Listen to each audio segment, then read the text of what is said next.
Would you start a global pride tour in the capital of a country that has passed over 75 anti-LGBTQIA+ laws? We did, and what we found surprised us. In this episode, we are in Washington, D.C. for our very first World Pride. Over the next 18 months, we're traveling across 6 continents to decode what pride means to communities worldwide, from massive parades to underground grassroots gatherings. By the end of this episode, we'll know, can World Pride survive and thrive under the shadow of the current US administration? And is World Pride truly as global as it claims to be? Stick around and find out. For those who are new here, my name is T. And I'm Drew, and welcome back to Pride Around the World, our global docu-series where we take you on a journey of queer joy, resilience, and community told through our lens as a married couple. That's right. Now, before we get into it, you already know what time it is. Please like, comment, and subscribe to this channel. Your support means the world to us. And if you want to follow our journey in real time, check us out on Instagram, TikTok, and finally, if you want all the uncut action, check out our Snapchat, T and Drew. So with that out of the way, let us get into today's episode. For this stop on our Pride Around the World tour, we are still in Washington, D.C., the US capital. Now we're here to celebrate World Pride, which I would say is the most significant Pride this year. And yes, for Pride this big, you would have thought we'd have heard about it, but yeah, we had no prior knowledge. Yeah, we kind of didn't know about World Pride until we started this Pride Around the World project. Sorry, Capital Pride and Inter Pride.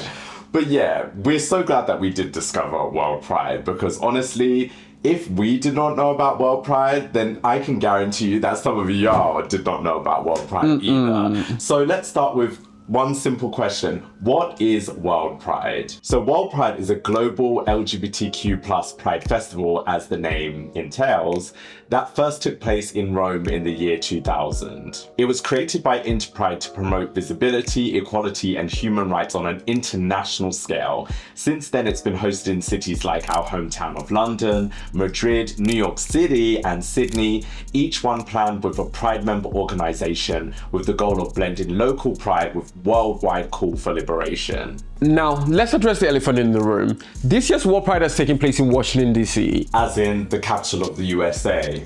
As in the same USA that has elected the Tangerine Tyrant. Yes, that USA. And based on the Human Rights Campaign website, there has been 75 plus anti-LGBTQIA+ laws that have been passed so far. So we had our reservations being here to celebrate World Pride.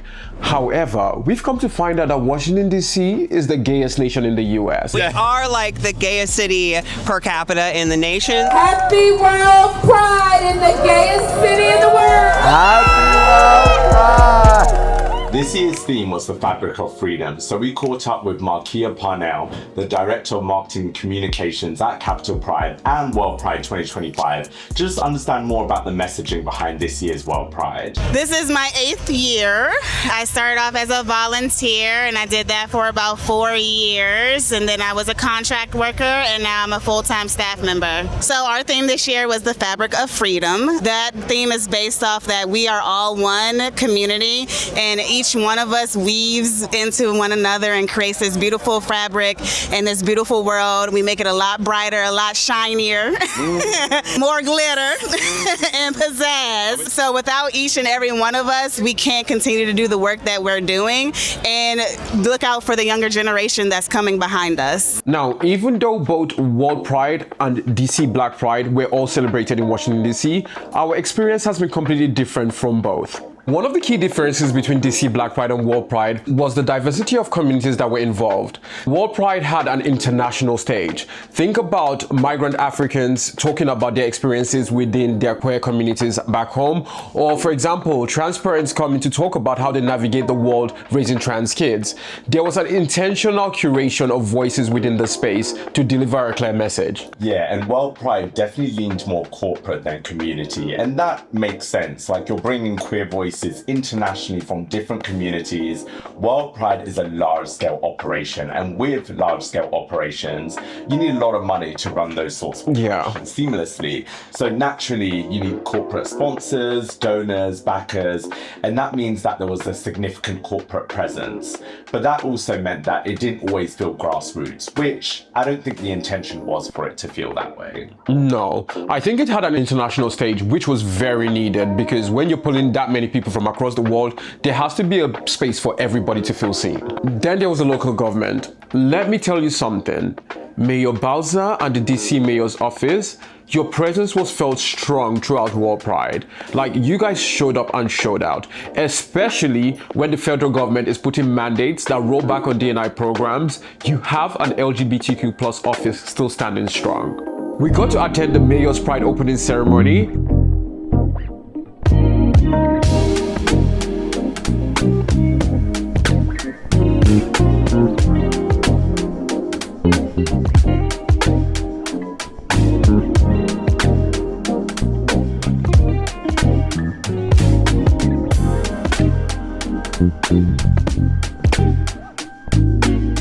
We're proud to welcome the world to our city, to recognize the fabric of freedom as the theme of this year's activities. So as we welcome you to DC, know this, we are a welcoming and inclusive city. We look out for each other, we stand together in good times and tough times, and no matter what the challenges are. Shakira.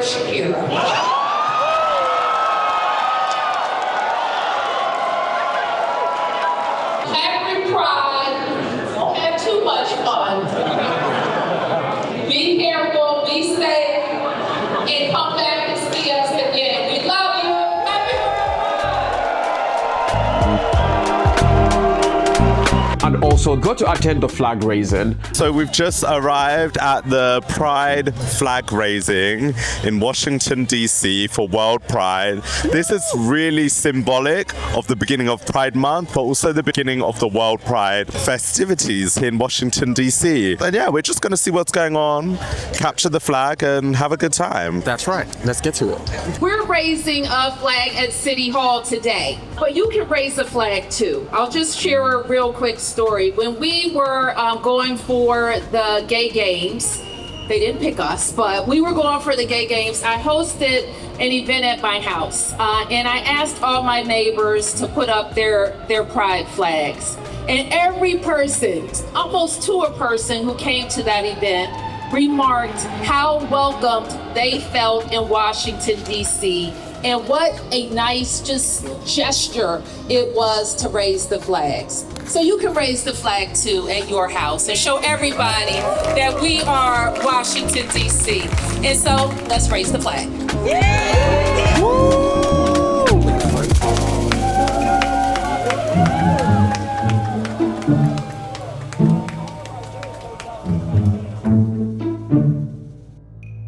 Girl, that flag did not rise, girl. It really did. Not gonna lie, that low-key flopped. Maybe that is indicative of the times that we are in. We got to speak to Japa Bowles, the director of LGBTQ+ affairs in DC. Hello, everyone. I'm in Washington, D.C. for World Pride, and I am joined with Japer Bowles, director of the Mayor's Office of Washington, D.C., and director of the Mayor's Office of LGBTQ Affairs of Washington, D.C., not the whole city. But it feels that way. We are like the gayest city per capita in the nation, so it does feel that way. Statistically, oh, wow. 15% of LGBTQ plus people live here, and that is honestly contributed to why we earned World Pride. We're in 50 years of celebrating Pride, but 60 years of advocating. It was the DC gays that were out there picketing the protests outside of the White House 60 years ago that led to the rabble-rousing that happened to engage and create Stonewall. So Philly, New York, DC, the gays are really interconnected, and a lot of the planning and and people all started here. So we're really proud to be a part of the movement. Obviously, there's a lot of parties, but now's the time to show up and to advocate. So I'm so glad to have people like you here to tell our story. DC is not a state. So what that means is we don't have the same rights as other states, even though we have so many human rights laws and resources for our community. At any moment in time, people in the White House or people in the Capitol can make changes. So I will say we have that constant persistence and that constant fight, which has made us battle tough. How important was it that World Pride was held in Washington, D.C. this year? Honestly, things have changed. Whenever we bid for this, the world looked a lot different than what it is now. And you have heard people say, let's cancel it, let's reschedule it, let's postpone it, let's not even have a World Pride. But in D.C., we knew that could not happen. We had to show up and show up more now than ever. And it has been denoted, like some of these large corporations have pulled out. We don't have, all the big celebrities that are, they're pulling back.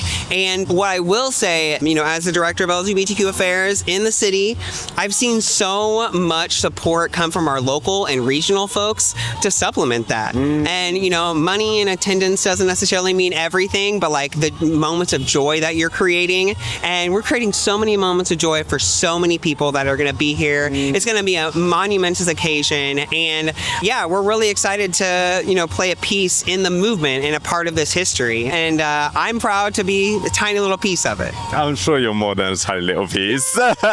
All these elements came together for the 3-day human rights conference that was organized by Capitol Pride to advance and educate on the LGBTQ plus challenges. Globally. Hola, ¿cómo estás? Bien, bien, bien. Escúchame, Oh my God. multilinguist. Oh my God. Okay, so to use a multilinguist this morning, I'm barely. This morning? It is 5 minutes to 9, and we're about to head to the Human Rights Conference as part of World Pride. So excited. It's exciting. I wonder what the vibe's going to be. I wonder what the conversations are going to be giving. It's a really interesting time to be talking about human rights always, but especially with what we're experiencing now. If you know. Yeah. And we're gonna get our corporate fish on. We're corporate girls, right? Don't ever forget it. 9:30, we're still not at the Human Rights Conference. We arrived at the hotel. It's huge. All the rooms are dedicated to the conference. But the one room that we need was not there. So we have to leave and head to the National Theatre where the main sessions are actually happening. It's just right there. Right here.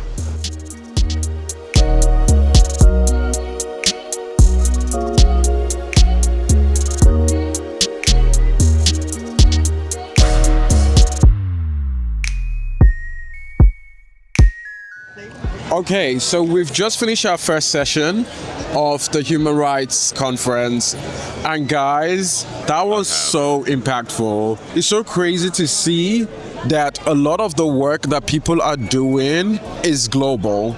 And I think that sometimes being in London, you sometimes get locked into that like London life, gay life, but there is so much global work being done to try and make change to all the legislation, all the laws that are affecting so many people around the world. And to me, like hearing from different speakers, hearing from the youth to know how these laws are currently affecting them. Yeah, that was really impactful. What a day.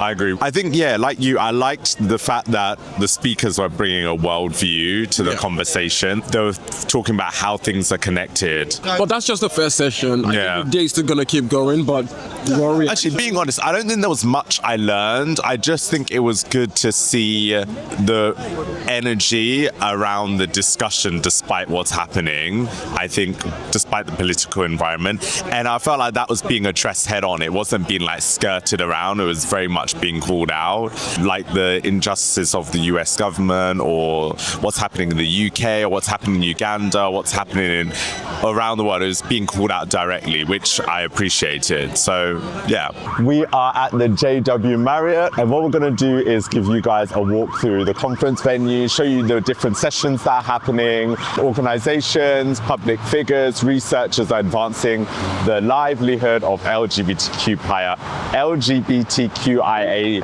plus people all around the world.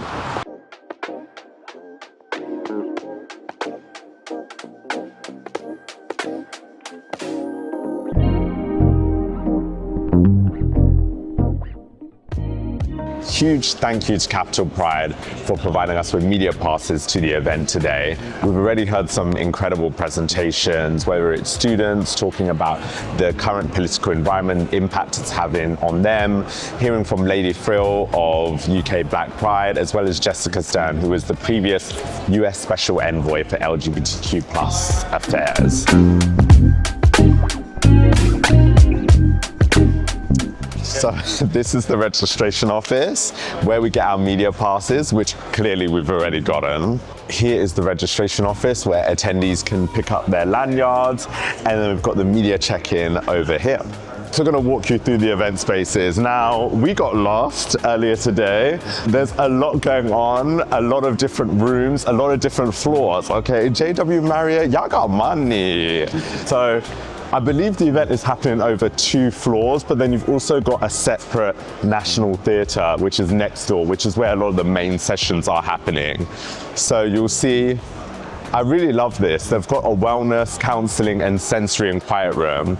Like, we all know conferences can get overwhelming, so I love the way they've crafted a specific space for people to rest and just take a moment to reflect and take in everything that they've learned. So this is the peace and prayer room. Going to keep it moving because I'm sure that folks are wanting to have their quiet time there. One of the meeting rooms. Maybe we could show what some of these meeting rooms look like. And then we're going to show you the downstairs.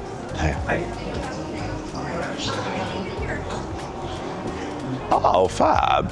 First timers gathering spot. So this is the first timers gathering spot. Actually, I don't know what they mean by first timers. Is it first time to the event? Is it first time, you know, coming out of the closet? It's not entirely sure.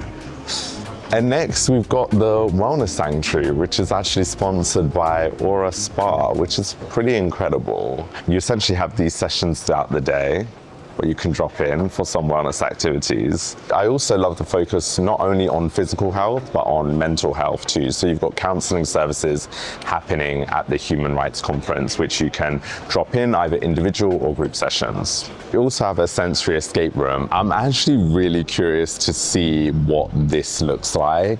So I think during one of the breaks, we'll actually go in there and just show you what a sensory escape really looks like. Finally, we are here at the last floor of the Human Rights Conference. This is where a number of the breakout sessions are happening throughout the day. So let's go and check out what's happening.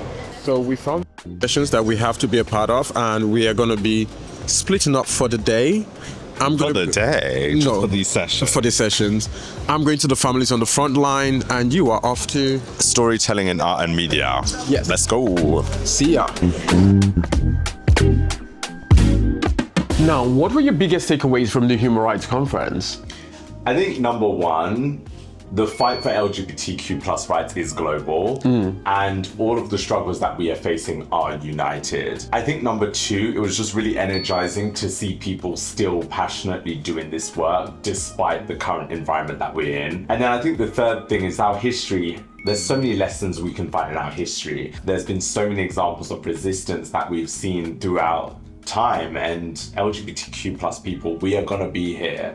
Like, we have been here, we will continue to be here, and we will always be here. But I think sometimes our power needs to be claimed. It can't just be passively taken. It's something that we have to fight for and continue to fight for. Yeah, and I think something I also loved from the Human Rights Conference is that queer joy is a form of resilience. Yeah. So being able to understand that, okay, my fight not be like, you know, I guess matches or mobilization in that sense, but for me just showing that I am still happy in this state, I'm still able to celebrate my love, my peace, my happiness in this state, it's a form of resilience. So I think that was beautiful to see. And we also got to meet somebody special. Yes, for those of you who don't know, we did a campaign last year to promote an artist by the name of Zanelle Mahoney last year, and just by a complete coincidence, we ran into them at the Human Rights Conference, which was amazing. Yes. Yeah, this was the first time we were exposed to their work. So we went to Zanelle's solo exhibition at the Tate last year,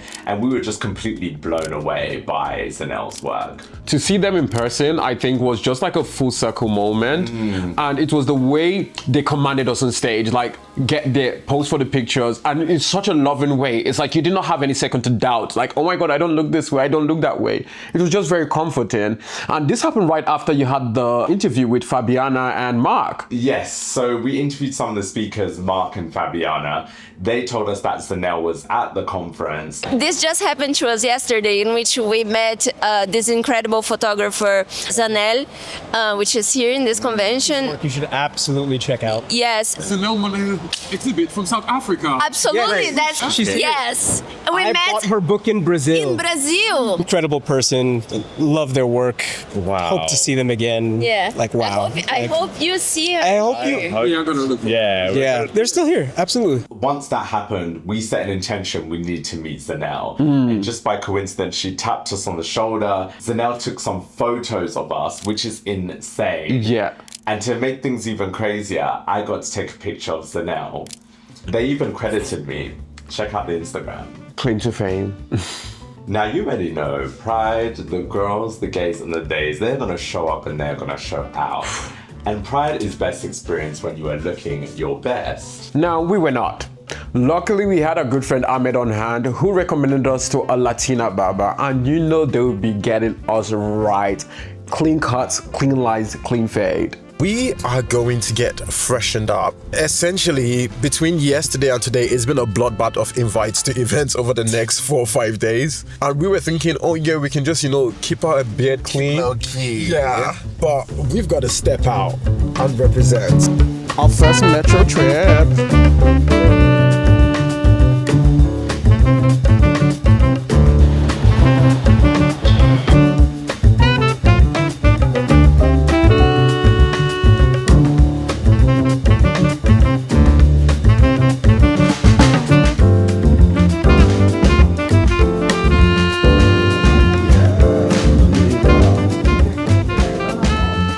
Performance has always been synonymous with LGBTQ plus identities because performance is a form of escapism. Being able to create worlds within worlds, especially being LGBTQIA plus, we've always faced persecution, disruption in one way or another. So being able to create a space where we feel free and can escape is very powerful. Yes, and we've seen this relationship between queerness, art, and performance time and time again throughout history. Take the ballroom scene, for instance. The ballroom scene was birthed within the 1980s, within the streets of Harlem, and really provided a safe space for Black and Latinx queer and trans folk to really express themselves through gender performance, through fashion, and through dance. Yes, and you can even trace it as far back as the ritual performance conducted by the indigenous Native Americans, a two-spirit traditional ceremony. And of course, you cannot talk about performance and queerness without talking about drag. Now, drag is a gender performance-based art form that has gone as far back as the ancient Greeks, the ancient Romans, and the Tang dynasty of China, and it still persists as an art form to this day. And we had the pleasure of attending the panel with the drag queens from RuPaul Drag Race at the Human Rights Conference. And first of all, we met Bob the Drag Queen and Peppermint, which was almost like a little moment for me, to be honest. I mean, we did meet them, but we saw them talk, so yeah, let's get to it. I think that the notion that drag is inherently sexual is the same as saying, like, children shouldn't listen to music because I heard the song Walk. Like, I heard Walk, which proved that music is inherently sexual. Which the truth is, some people are making, you know, Walk and Baby Shark exist in the same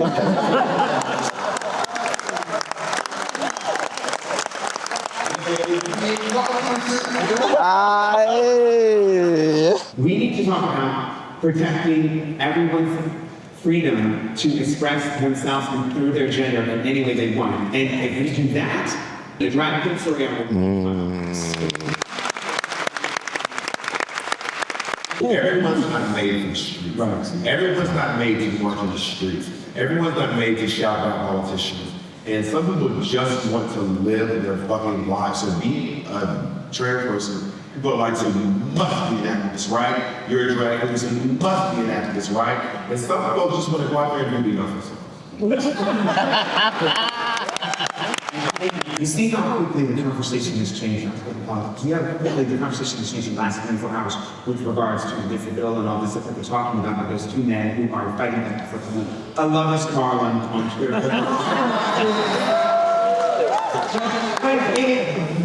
They're playing volley, ping pong, whatever, but now health care. Yeah. They're not protected. There's so many more of us, but they have us all talking about, don't you drag, you should be in the bathroom while they're doing that. And that is what we have to focus on. So we have to partner with people that are probably out there like a good coalition, people that we might not actually have a lot of fun with. Do you like drag shows? No. Do you like drag? No. But you know what? We all need a roof over our head. We all need fair access to safety.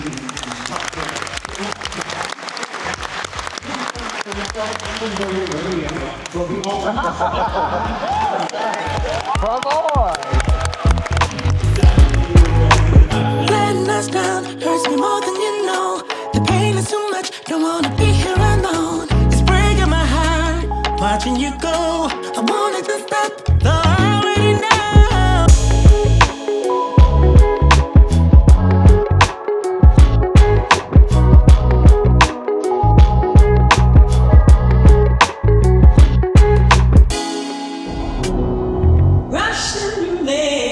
Is not the same without a gun. And baby, when it's love, it's one.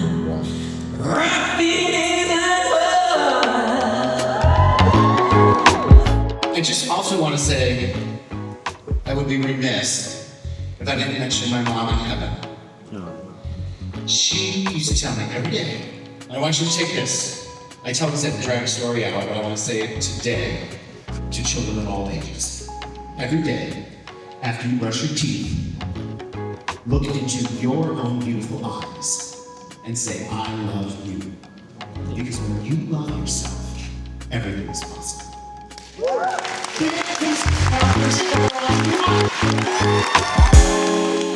Now, my husband likes to play demure, but he is also a performer. Like a full on-stage choreographed from the 8 count performer.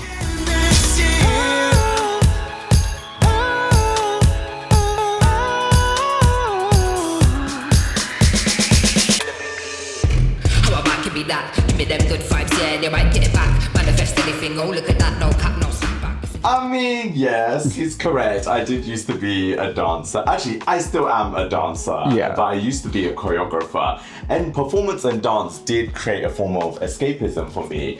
I remember dance was used as a vessel for me to express myself in my most authentic manner before I even came out the closet. Wait, did you have a stint in the church choir? Oh my god. Cut the cameras. Anyway, moving on. We got to see some amazing performance at World Pride. So guys, I'm upset. We were supposed to go to a drag show happening and starting actually right about now, but we're not. It was one of those situations where, you know, when opportunities just aren't coming and then they all come at once. So we actually double booked, and we double booked with the Janelle Monáe and Grace Jones concert, which we're currently on the way to go see.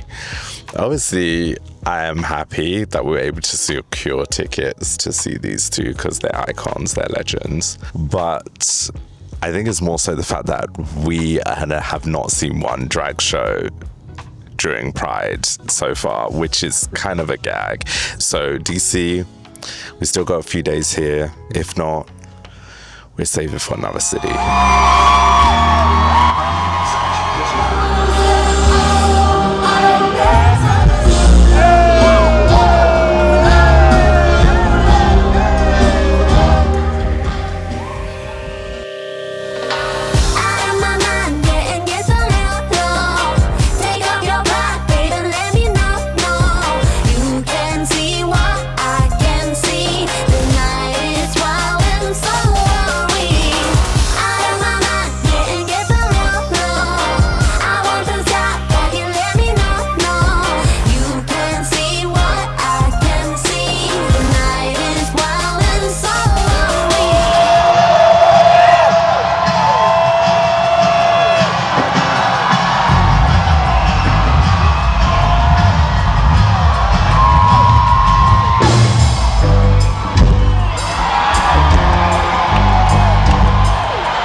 day.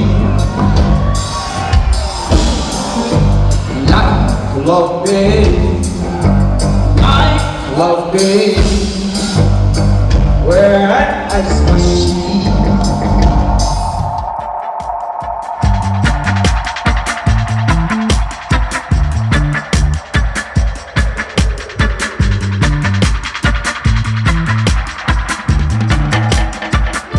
Monet and the Grace Jones. Can I just say that I did not know Grace Jones was a singer until like the day we're going to the actual performance? Give me your gay card now. No, but she's a fab model. Like the face was sitting. I did not know she sang too, but I love that song. What is the name of the song?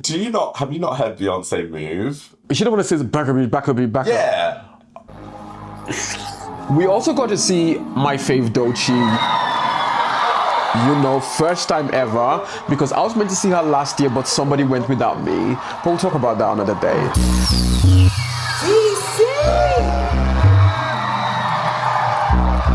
My name is Doechii, and I want to welcome you to the Swamp Pride experience.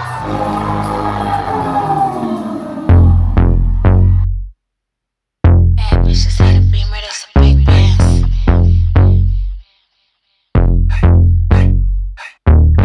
Bad bitches in a beamer, that's a big Benz. Chrome heart got me kissing on his best friend. Put in work, baby, you could be my best man.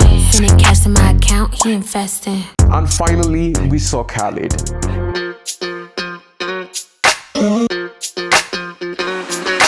Dance on the beat. I don't want no excuses. You keep me feeling so clueless. I'd like to dream. Keep on dreaming about us, baby. Hey.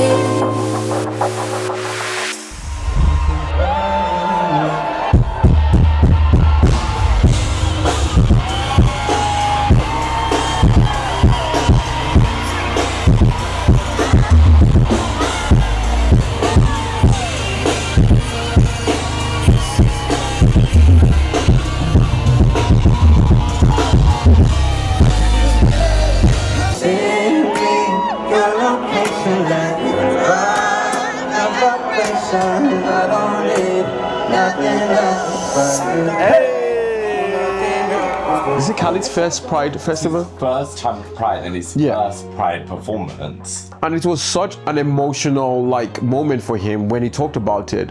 Guys, what a moment this is, y'all.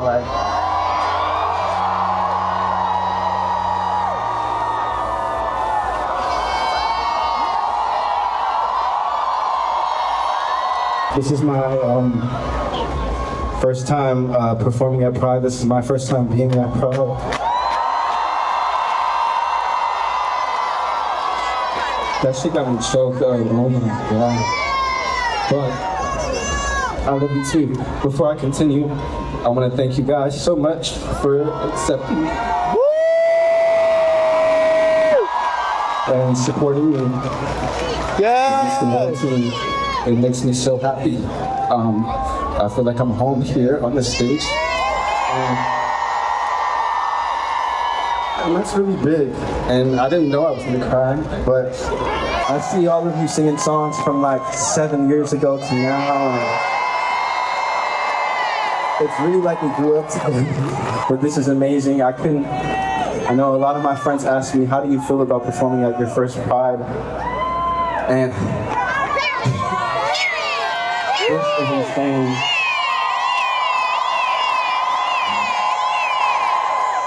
That aside, I was pleasantly surprised. He is a very fine man, but also his music, I did not realize how many bops he had. Because I was like, wait, send me your location. Oh yeah, that's you. Yeah, the catalogue is long. Yeah. Should we move on? Yes. Now you may be wondering, where were all the parties there?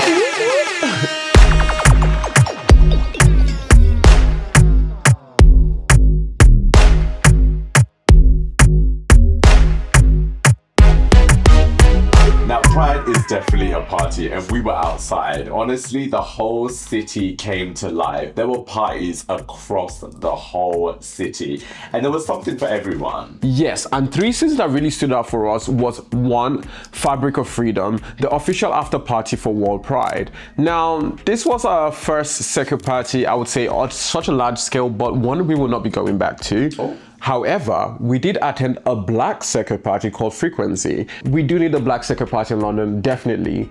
But I'll say with better music though, my opinion. Then there was Thirst Lounge. Now, Thirst Lounge is DC's very own black-owned queer bar. And we need more of those in London too. Not even more of them, we need one in London. We need one in London. I'm mistaken, maybe there is one. No, not a black-owned queer bar in London. Okay. If there is one, link us to it. Yeah, let us know. But Thirst was amazing. Like, it's what I would expect from a black-owned queer bar. It was just very luxurious. It was very well curated. The DJ was okay, but like I thought the space was really nice. The crowd was really cool. Yeah. The decor was really good. Like, I had a really good time. Like, I felt very comfortable and free there. Yeah. Yeah. There was one other spot we did not get a chance to go to. Nelly's. Yeah. If you do visit DC, check out Thirst, check out Nelly's. Yeah. I think that by far from what everybody has said, it's a great experience. And finally, one of the events we attended was a rooftop party day in the district.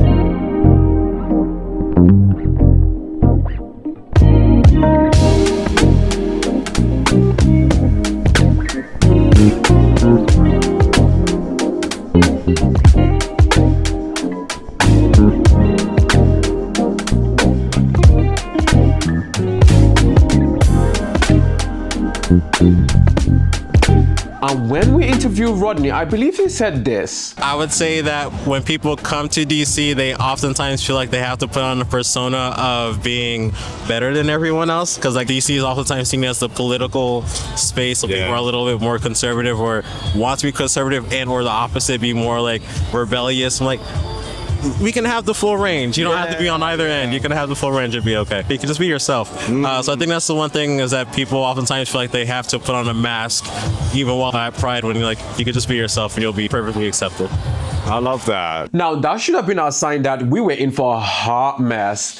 It felt like a black LinkedIn space put in life at World Pride.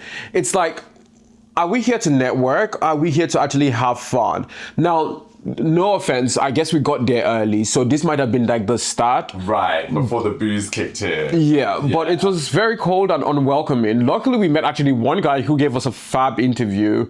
So if your ex was in therapy and they had to unpack one toxic trait about you, what would it be? This is not what you said was the question. No, we're starting off light, you know? No, but also, this is good, self-awareness, you know? Yeah, I'm very self-aware. Right. It's one of my top strengths. Okay. What do you think it would be? Your self-awareness. Because you could do something with that, or you can't. Yeah. What are your thoughts on long-distance dating? I feel like all of my relationships have been long distance. And I'm single now, so... It can work for people. Yeah. It didn't work for me. I like proximity. When I want my nigga, I want my nigga. So. Okay. Would you say that Pride is a protest, a performance, or a party? It's all of it. It definitely is all of it. There are going to be people who show up for it for the protest reasons. There are going to be people who show up for the party reasons. And there are going to be people, what's the third? Performance, yeah. It's all three. But it doesn't negate anybody's experience. But, you know, you show up how you show up. And that's the thing about Pride. Well, it's funny because they say in church, come as you are. But Pride, too, is also come as you are. So, what you do to me, me and you, I feel like chemistry. You know, don't want no one. Come and take your place. I like karaoke, so look, you gave the wrong person a mic. He was really fun to talk to. Yeah, just so that you know, these three events were literally a drop in the ocean of what was happening at World Pride. There must have been tens of events, I think tens of events that were happening at any given night. And I think that makes sense because social spaces really do provide such a crucial safe space for LGBTQ plus communities. So Pride is definitely a party, and that isn't about to change anytime soon. Yeah, I wish we got to attend more, but we were there for work. But next year, we're going to make sure we attend all of them. The most important part of any Pride, I would say, is the parade, because this is the time you're marching and you're making a statement. And for us, we got to march with Mayor Bowser's team, a connection we made during the Pride flag raising ceremony.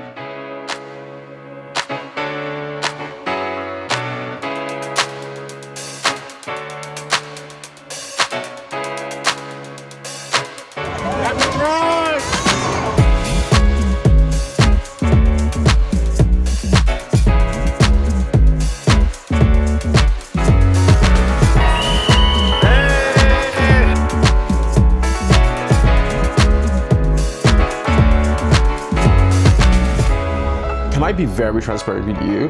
I feel like this whole World Pride was God just putting us at the right place at the right time, because we had no idea we're gonna be like marching, but also to march with the mayor's team, that was amazing. Honestly, we've been to Pride parades in the past. We've been on the luxurious buses just driving through the parade, but being grounded and walking through this, especially in the current climate, it felt like the sentiment we're making is like, we are here and we're not going anywhere. And I think with the parade, it was a crucial reminder as we walk through the streets of the US Capitol. You could see the Capitol building in the distance.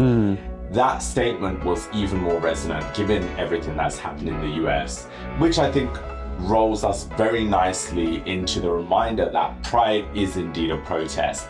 And that is exactly how Pride started. Now, let's not forget, it was a reaction by LGBTQ+ people to the systemic oppression and police brutality that they face. Many of the rights that we experience and enjoy today are due to the sacrifices of those that came before us. Many of those sacrifices were made by trans women, particularly those who are Black and brown, like Marsha P. Johnson or Sylvia Rivera. Due to their resistance, due to their struggles, we were able to usher into a whole new era of LGBTQ+ understanding and enjoy many of the progress and freedoms that we have right till this day. That's right.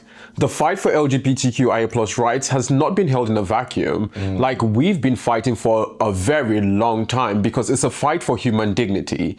Now, did you know the March on Washington was organized by a Black queer man? That's right. He was also a mentor to Martin Luther King. His name was Bayard Rustin. He was an American activist and also a political leader. His sort of main MO was not to ever fight with violence. He was a very non-violent man and always preached that you can be a form of mobilization and a form to create change without using violence. Hence why he was able to create the March on Washington, where Martin Luther King gave his iconic "I Have a Dream" speech. I have a dream that my 4 little children will one day live in a nation where they will not be judged by the color of their skin, but by the content of their character. And we had the privilege of watching the film Brother Outsider, which was actually a documentary about Bayard Rustin and the impact that he had through the Civil Rights March on Washington in the 1960s.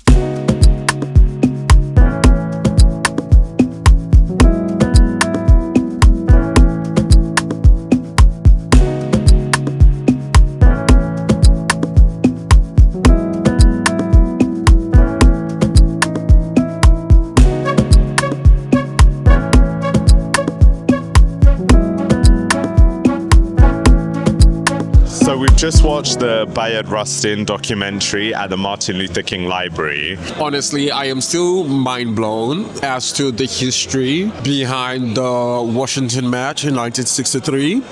I think the fact that the interviewer started the whole panel after we watched the show, and his first question to the audience was pretty much like, when do students first see themselves reflected in the history books? That blew my mind, because it was like, I always look for myself to be represented in the current day, like in movies, in media, in music, whatever.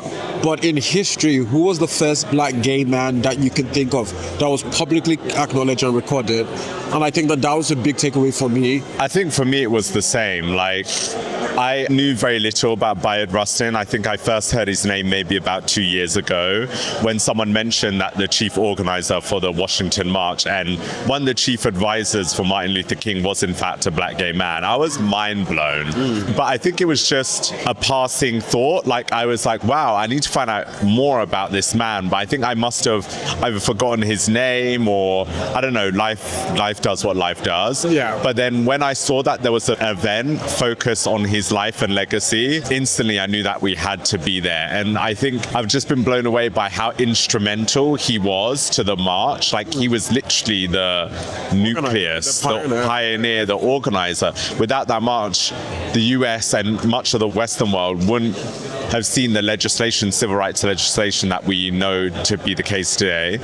And I think at the same time, I'm not entirely surprised, because Black queer people, we are excellent, we are incredible. We look at things through an intersectional lens. So the fact that there were Black women, that there were Black queer people who were pioneers at that time around the civil rights movement, I don't think it's too much of a shock. But I think what is a shock is that more people don't speak about Bayard Rustin, and he isn't known more widely. And I think that has to change.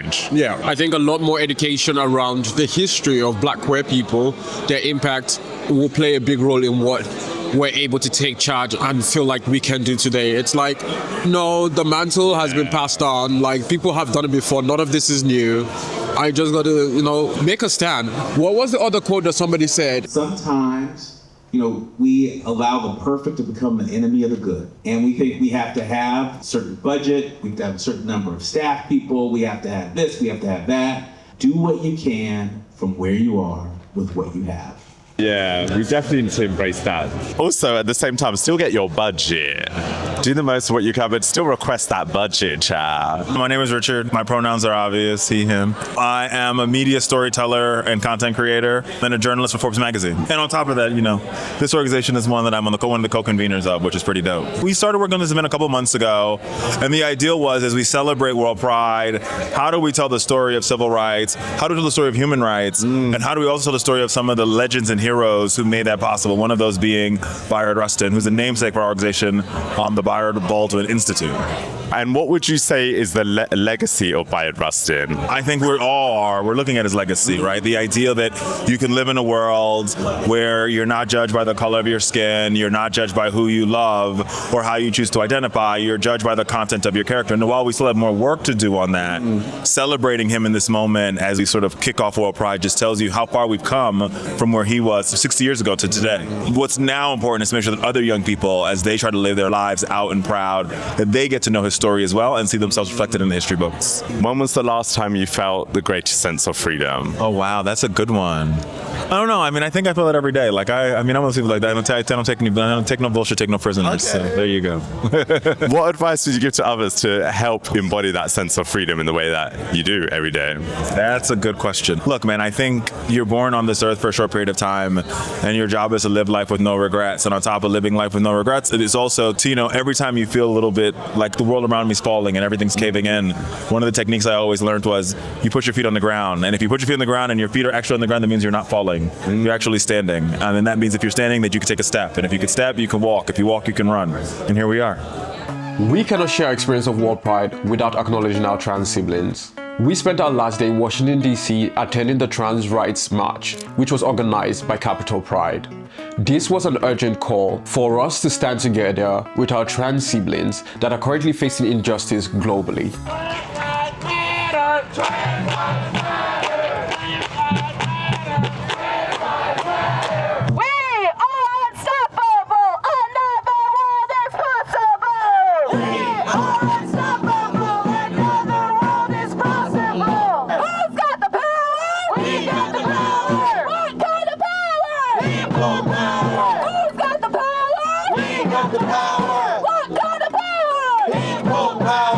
Now, if there's one thing that we want you to take away from this video, it's this. The attack on trans rights, it's calculated, it's intentional, and although our trans siblings are facing the brunt of this pushback, it impacts us all in the sense that this is an attack on bodily autonomy, it's also an attack on gender expression, and it needs to be met with a swift and firm response by all of us. Now, if you're looking for resources to understand how you can stamp out transphobia, we'll link some resources and organizations you can support in the description. Now, in the words of Bayard Rustin, we are all one, and if we don't know it, we will feel it the hard way. Thank you. Shiny lights and purple sky, everything's so bright. 기다려왔어 지금이야. Turn off your phone and off your mind. Look at you so bright. 멈출 수 없어 지금이야. Oh, I'll take you to the moon. Come on up, enjoy your ride. Oh, I'll take you to the moon. Just be ready to enjoy your night. Oh, baby, it's right now.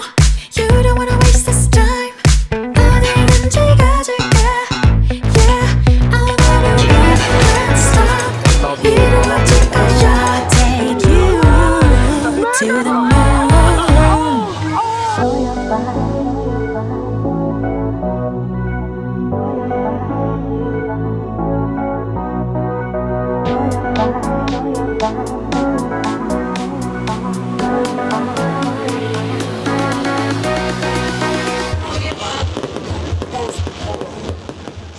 So what did we learn from DC World Pride? The work continues. Yeah. The fight for freedom and LGBTQIA+ rights is a work that is never going to go anywhere. And most especially in this moment, we need to protect trans men and trans dolls because they have fought for us to exist and live freely. In how they have portrayed their life authentically and staying true to who they are, we have to stand by their side and support them. Yes, and I think there's power in our connectedness. There's power in us seeing each other, not only digitally, but meeting in person and finding community in person. Because when I see you and you see me in my totality, it's far easier for me to stand 10 toes down with you in the fight for liberation. And also that queer joy is resistance, right? Queer joy is so important in our fight for liberation. And also the importance of social spaces. They really are like a lifeline for LGBTQ+ people. And they really are fundamental for our ongoing well-being. Being in a space where you're not a monolith, and there are people in there that can relate to your struggles has been such an empowering experience. Finally, we learned Pride is a protest. Pride is liberation. The party, the performance, the purpose, the protest, all work in tandem to give us the life that we have, to live freely without judgment. Oh, and after 3 weeks in Washington, we can confidently say that Washington is the gayest city in the nation. Gay, gay, gay. Special thanks to Capital Pride for all of the incredible programming. Huge shout out to Markia, Ashley, and the rest of the team for giving us access to all of the incredible events over the few weeks that we were there. And also a massive thank you to all of the event organizers and promoters that gave us access to the communities that you've built. And a special thank you to you guys for coming along this journey, because from your comments, from your engagement is what we're able to use to speak to these organizations to get access to a lot of the spaces we're in. Exactly. And if you want to follow the journey in real time, please follow us on Instagram, follow us on TikTok, as well as on our Snapchat if you want the unfiltered experience of Pride around the world. Now, you may be asking, where are we off to next? Now, we are staying in our hometown of London for Pride in London, which will actually be the first time that we've done Pride in London together, right? Yes, I'm very excited for it. Yeah, me too. So, are we going to see you there? Have a good day, guys. Take care. Bye.